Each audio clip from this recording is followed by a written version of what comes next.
भारत पाकिस्तान सीमा पर ड्रग्स तस्करी को लेकर एक बड़ा खुलासा हुआ है।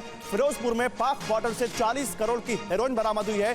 बीएसएफ ने बॉर्डर से करीब 8 किलो की हेरोइन पकड़ी है। बीएसएफ ने सर्च ऑपरेशन के दौरान हेरोइन बरामद की है।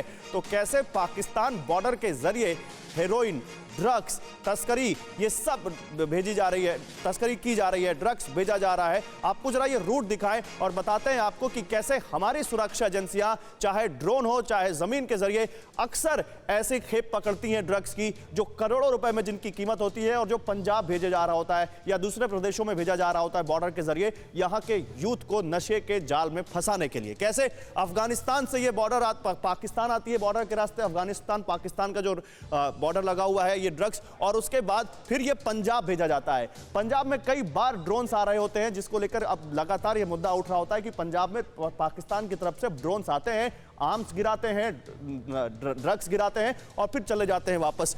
फिर पंजाब से ये जम्मू कश्मीर और राजस्थान आता है ड्रग्स, ये पूरी ये खेप आती है। अब आप इसको समझिए हिंदुस्तान में तस्करी का क्या रूट है। बॉर्डर की फेंसिंग, नदी नाले और चेक पोस्ट, ये वो संभावित रूट है जहां से ये ड्रग्स को भेजा जाता है। चेक पोस्ट के जरिए वहां पर किसी तरह कोई जुगाड़ लगाकर या फिर ड्रोन्स के जरिए ये आते हैं। सतलुज नदी के रास्ते, रावी नदी के रास्ते और बरसाती नालों के रास्ते। मैं एक सवाल यहां पर हामिद भाई आपसे लेना चाहता हूं, फिर उसके बाद मैं जाऊंगा सीपाल सर के पास। क्या आपको लगता है कि अगर इस तरह की हरकतें अगर होती रहीं तो पाकिस्तान के अभी जो आपके आर्मी चीफ थे बाजवा साहब, जिन्होंने कहा था कि हमें भाई क्षेत्रीय शांति के लिए हमें बात करनी चाहिए, या फिर पाकिस्तान में पीओके में आतंकी कैंप्स में जहां लॉन्च पैड पर आतंकी तैयार किए जाते हैं, आईएसआई का कनेक्शन जुड़ रहा है, और सबसे बड़ी बात अगर स्पेसिफिकली पंजाब के लिए बात करें तो खालिस्तानी नेता जो पंजाब को डिस्टेबलाइज करने की साजिशें रचते रहते हैं वो तमाम पाकिस्तान में बैठे हुए हैं।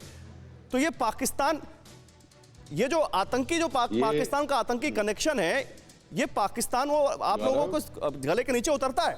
जी जी गौरव, मुझे 2 मिनट जरूर दीजिएगा। बिल्कुल बोलिए सर।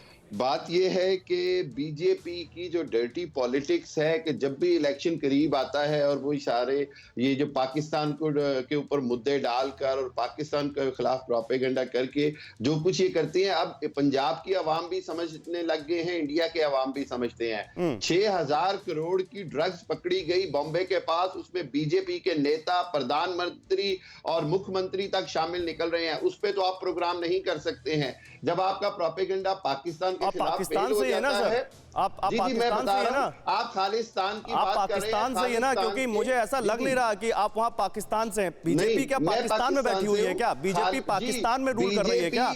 और बीजेपी आ जाइए 7 साल में रूल करते हुए अगर इस सरकार को देखें। नहीं, हमें मेरा सवाल सुन लीजिए, आप मुद्दे से भटक रहे हैं, आप बीजेपी कांग्रेस पर आ रहे हैं। मैं तो इमरान खान की पार्टी और आपकी सरकार को पूछ रहा हूँ, आपकी सेना पे पूछ रहा हूँ, क्या वो इसी तरह अगर आतंकियों को पालते पोसते रहेंगे तो पाकिस्तान एफएटीएफ की लिस्ट से बाहर कब आएगा? प्रोपेगेंडा का, आपके झूठे प्रोपेगेंडा का जवाब यह है कि खालिस्तान की सारी तहरीक बर्मिंघम और लंदन से चल रही है। खालिस्तान का जो है आजादी की सारी तहरीक वहां से चल रही है, और आप ये जो ड्रग, नारकोटिक्स और ये सब कुछ लाके खालिस्तान का मुद्दा दबा नहीं सकते। खालिस्तान जो है वो बन के रहेगा। और तीसरी बात ये है, देखिए ये जो आपने बोल दिया, यहीं पे लाइन, सारी लाइन क्लियर हो गई। आपने बोल दिया खालिस्तान बनकर रहेगा। पहली बात, बर्मिंघम की जो आप बात कर रहे हैं, सुनिए सुनिए, अमेरिकन इंस्टीट्यूट है, हडसन इंस्टीट्यूट, उसकी रिपोर्ट कहती है कि पाकिस्तान की अस्थिर करने की योजना जो है वो किस तरह से, आप समझिए, इस रिपोर्ट में आशंका जताई गई कि पाकिस्तान में इस्लामिक आतंकवादी समूह नए नामों से उभर रहे हैं और इसी तरह से खालिस्तानी भी नए नामों से समूह बनाकर भारत में आतंकवाद फैला रहे हैं। अब ये रिपोर्ट बीजेपी ने नहीं दी,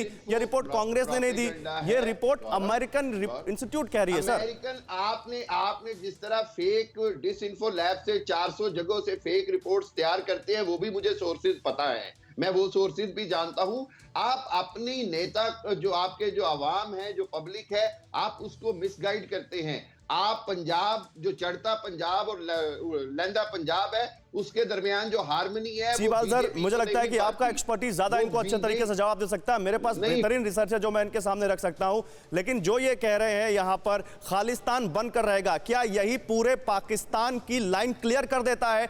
अगर वहां का एक पत्रकार इस तरह से आतंकी संगठन को सपोर्ट कर रहा हो तो फिर सरकार और सेना क्या कर रही है हम सब समझ सकते हैं। सीपाल सर,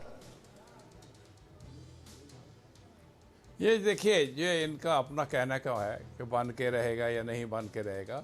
आगे भी कहा गया था बन के रहेगा, किसने बनने दिया? जो भाईचारा है उसको ख़राब नहीं करना चाहिए। हो क्या रहा है कि आपस में इल्ज़ाम तराशी में हम लगे हुए हैं।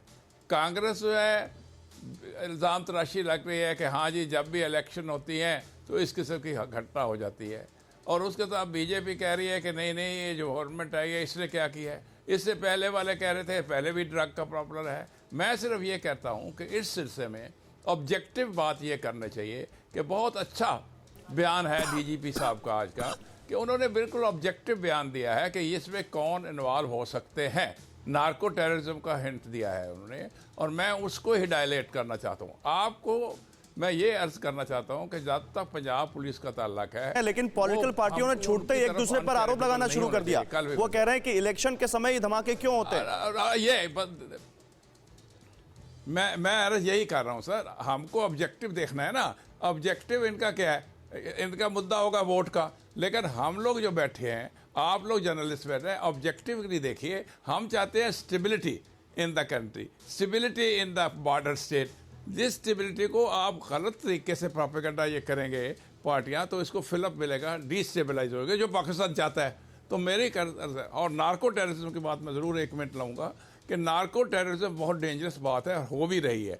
मैं आपको इसके सर से बताना चाहता हूँ कि पिछले दिनों में एक केस आया था यहाँ कोर्ट के अंदर, लुधियाना कोर्ट के अंदर। वहाँ भी एक ड्रग माफिया को डील करने वाला एक अफसर भोला था, उसके खिलाफ केस चला था। तो पता ये चला कि वो अंदर से जेलों से बाहर कंट्रोल कर रहे हैं सर्टन माफिया को और सर्टन टेररिस्ट को। तो उसमें जेलों के ऊपर हमने कहा कि इम्पोज किया जाए एक रिस्ट्रिक्शन कि जेल से बातचीत ना करें। फिर उनका कुछ लिंक पॉलिटिकल पार्टी से भी जुड़ा हुआ पाया गया। तो ये जो बड़ा ज़बरदस्त एक बहुत ही अच्छी जो इनकी इन्वेस्टिगेशन हुई है, इन्होंने देखा कि एक किस्म का जो आपका आदमी था हवलदार, वो ड्रग के केस में रहा जेल में। परवाह देश की, सोमवार से शुक्रवार रात 10 बजे TV9 भारतवर्ष पर।